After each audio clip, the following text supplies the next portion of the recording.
Hi everyone, I'm Kevin Coleman, Weber's grilling expert.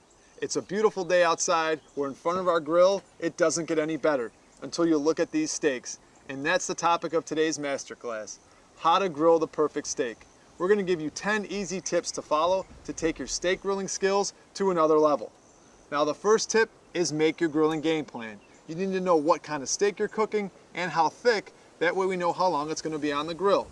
Also, make sure you're taking your steaks out 10 to 15 minutes before you grill them. That way they can come up to room temperature. You've made your grilling game plan. Now let's go on to tip number 2, and that's taking an inventory of our grill. Now you need to look inside. If you're noticing any debris, you need to clean that out. We want as much air circulation going on as possible. This is also a good time to gather any accessories and tools that we're going to need for grilling these steaks.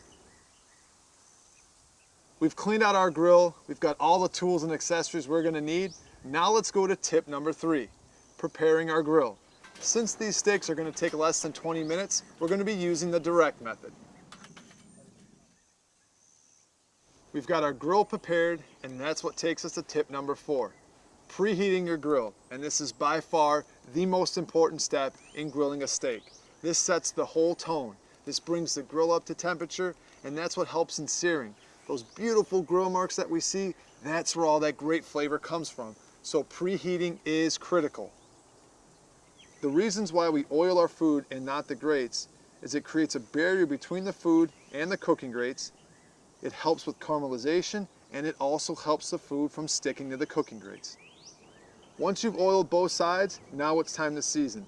And this is going to add some great flavor to your grilled steak. We've got our steaks prepared. Now we're on to tip number 6, which is cleaning our cooking grates. Today we're going to be using our gourmet barbecue system with sear grate insert, which helps create perfect grill marks on your steak. Just remember, the best time to clean your cooking grates is right after you preheat your grill. We've got our cooking grates clean. Now let's put our steaks on. We've got our food on and our timer's gone off, and that takes us to tip number 8, which is searing. And that usually happens in the first 2 to 3 minutes when we put our food on a hot grate. Our timer's gone off again, which means it's time to flip, and that's tip number 9. Whenever you're grilling directly, you should only turn your food once. We've got our steak off the grill, and we're now on tip number 10, letting your food rest. And this should be about 30 to 40% of the total cook time. This will allow it to relax and the juices to run back into it. It's been a beautiful day. We have an amazing steak, and with these 10 tips, the next time you grill a steak, you won't be disappointed. If you have any other questions, you can find us here on Weber.com, refer to your owner's manual, or call our customer service at 1-800-446-1071. And always, happy grilling.